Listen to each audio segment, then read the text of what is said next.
Plantation को grow करने के बहुत तरीके हैं, बट जो हम यूज़ करते हैं वो है स्टिक।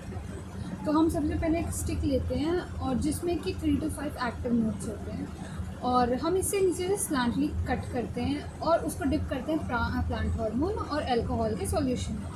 एंड फिर हम उसको सॉइल में प्लांट करते हैं और 2 नोट्स हम सॉइल के अंदर रखते हैं।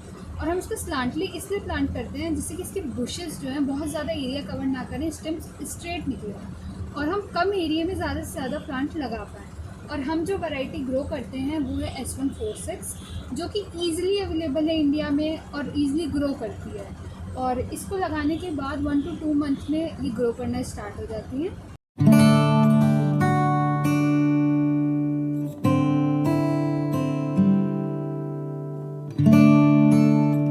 अब मैं आपको ये बता देती हूँ कि हम कौन से इंस्टार को कौन सा लीफ फीडिंग के लिए देते हैं। सबसे पहले फर्स्ट इंस्टार को हम ये सबसे टॉप वाली लीव्स देते हैं, जो कि कंपेरेटिवली काफ़ी सॉफ्टर होती हैं और इजीली वो इनको खा सकते हैं। फिर हम सेकेंड इंस्टार को उससे नीचे वाली लीव्स देते हैं, थर्ड इंस्टार को उससे नीचे वाली, और फोर्थ इंस्टार को सबसे नीचे वाली लीव्स देते हैं, जो कि कंपेरेटिवली हार्डर होती है और वो खा सकते हैं उसे। ये हमारा रेडिंग लैब है जहाँ पे हम लोग सिर्फ आपकी रेडिंग परफॉर्म करते हैं। सबसे पहले हम लोग किसी भी कल्चर के स्टार्ट होने से पहले पूरे लैब को डिसइंफेक्ट करते हैं। ये जो पाउडरी सब्सटेंस देखा है डिसइंफेक्ट मटेरियल है, हम लोग इसमें कल्चर स्टार्ट करने वाले हैं। तो सबसे पहले हम लोग मेरठ से जनरली एक सीट लेकर आते हैं, वो लूज या फिर सीट के फॉर्म में होता है। जैसे इसको ये एक सीट है, आप देख सकते हैं। इसमें जब ब्लू आई स्टेज आती है तो उसके ऊपर हम लोग ब्लैक बॉक्सिंग कर देते हैं, जिससे कि हम लोग की यूनिफॉर्म हैचिंग मिले। और फिर जब हम लोग की हैचिंग का टाइम आने वाला होता है तो फिर इसको लाइट से एक्सपोज करते हैं। फिर जब हैचिंग हो जाती है तो हम लोग उसको ब्रश या फेदर के हेल्प से ट्रे में ट्रांसफर करते हैं। ट्रे में ट्रांसफर करने के बाद उसके first stage, second stage, third stage, fourth stage और फिफ्थ स्टेज उसका सिलिकॉन का होता है। बीच बीच में मोल्डिंग पीरियड होती है, इसके दौरान कम से कम ह्यूमिडिटी चाहिए होती है। नॉन फिटिंग स्टेज है तो हम लोग उसके ऊपर स्लैग लाइम पाउडर स्प्रिंकल करते हैं। उसके बाद जब वो फिफ्थ स्टेज लार्वे अपने फीडिंग करना बंद कर देते हैं तो हम लोग उसे बाउंडेजेस में ट्रांसफर कर देते हैं। उसमें वो स्पिनिंग करके ककून बनाते हैं। अगर हम लोग को ककून से तुरंत सीड निकालने होगा तो हम लोग उसको तुरंत रील कर देंगे। अगर हम लोग उसको स्टोर करना होगा, हम लोग का कोई रीलिंग का प्लान नहीं होगा, तो फिर हम लोग उसको स्टिफलिंग करेंगे जिससे वो ड्राई हो जाएगा और फर्दर किसी इन्फेक्शन से बच जाएगा। अगर हम लोग को उससे एक चाहिए हो तो हम लोग उसको वैसे ही छोड़ देंगे जिससे ककून में से मोथ बाहर आएंगे। फिर वो मोथ को हम लोग एक मेल और फीमेल को लेकर इसके अंदर रख देंगे जिससे वो अपना सर्कुलर मोशन करते हुए अपना मेटिंग कर सके। मेटिंग करने के बाद वो एक ले करेगा, फिर से साइकिल कंटिन्यू हो जाएगी।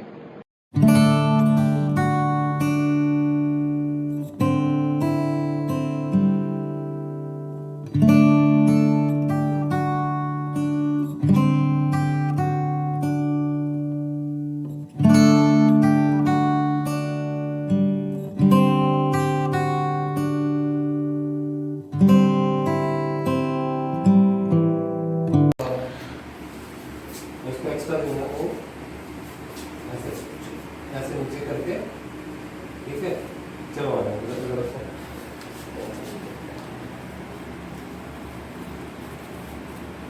ओके, अब इसमें से जो है इसको ऐसे पिक कर दो।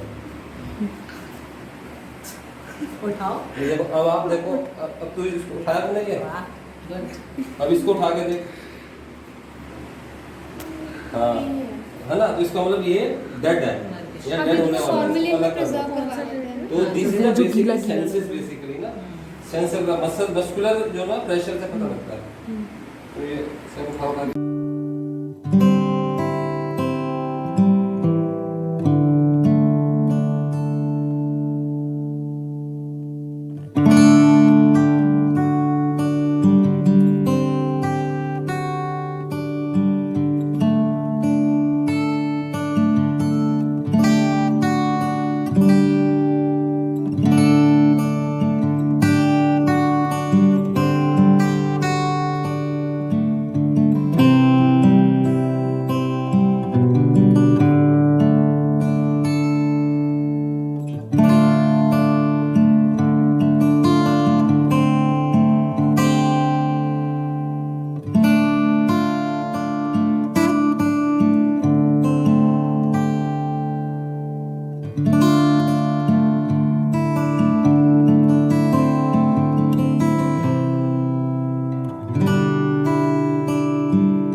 आफ्टर द स्टिफलिंग प्रोसेस हम कोकून की स्टोरेज ऐसे करते हैं. ये मलबरी के कोकून्स हैं, and depending on the variety of the silkworms and the temperature in which they were form, they are bivoltine and मल्टीवोल्टाइल.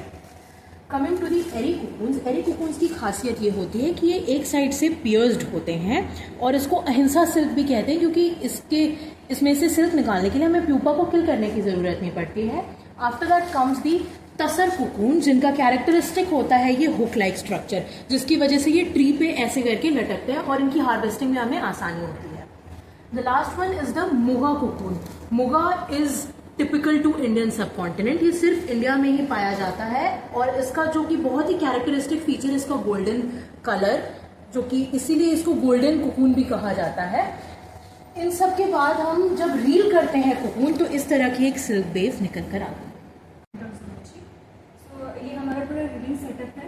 ये बीकर है, हॉट प्लेट एंड एप्रोवेट. एप्रोवेट का मेन काम होता है कि जो हमारा सिल्क निकला उसका कितना लेंथ है. तो हम क्या करते हैं, सबसे पहले कि कपून के ऊपर से हम फ्लॉस की लेयर हटा देते हैं. फ्लॉस की लेयर हटाने के बाद इनको हम 80 डिग्री सेल्सियस से ज़्यादा उबला हुआ पानी, उसमें हम कपून डालेंगे और ब्रश की मदद से इसके सिल्क को रील आउट कर लेंगे.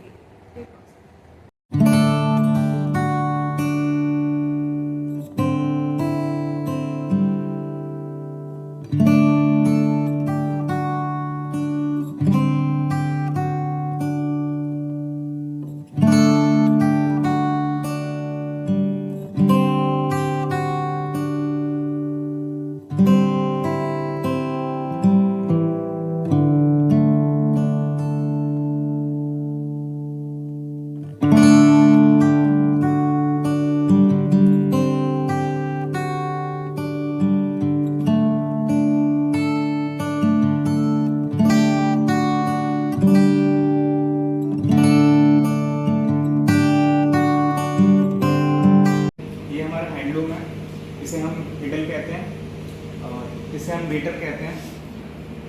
ये फ्रेम्स है जिसमें हमने स्टेज वायर डाली है, और ये हमारा वार्प होता है, ये हमारा वेफ्ट होता है. किसी को हम क्रॉस ओवर करके डिफरेंट डिज़ाइन बना सकते हैं. इसके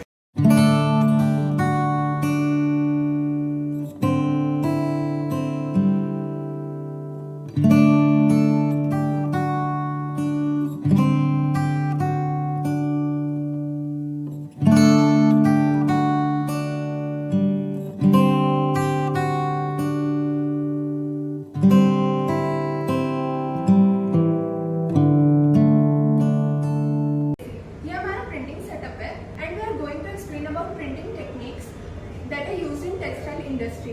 ये स्क्रीन टाइप पेंटिंग मेथड है, ये स्टेंसिल्स एंड ये block. There are several dyes that are used in printings. Here we are using pigmented dyes.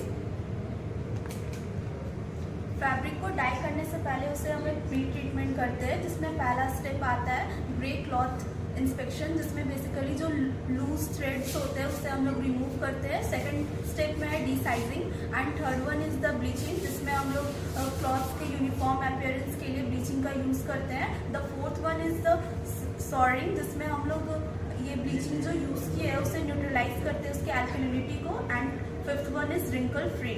और हम लोग इसके आगे प्रिंटिंग दिखाएंगे कि हम लोग प्रिंटिंग कैसे करते हैं. And we are going to show a small demonstration of printing technique.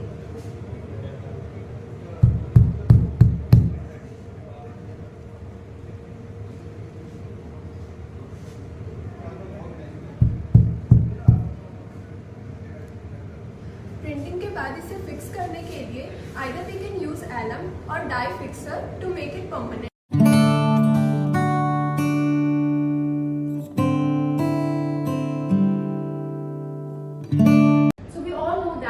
Water we have used in reeling get wasted and drained out in the air. That distilled water contains dissolved sericin, and sericin is a kind of globular protein which have many medicinal benefits and widely used in cosmetics and hair products. It has some beneficial values like UV protecting, antioxidant and antimicrobial properties.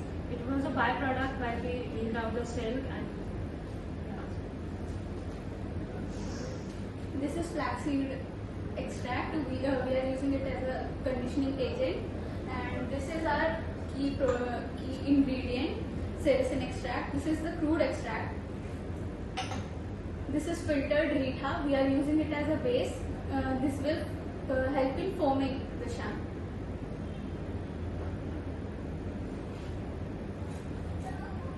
And we have extracted house from 3 different methods. First is by ethanol, second is by distilled water, and third is by salt slate. And ethanol की हमारे पास सबसे ज़्यादा life होती है, इसलिए हमने ethanol को ज़्यादा प्रेफर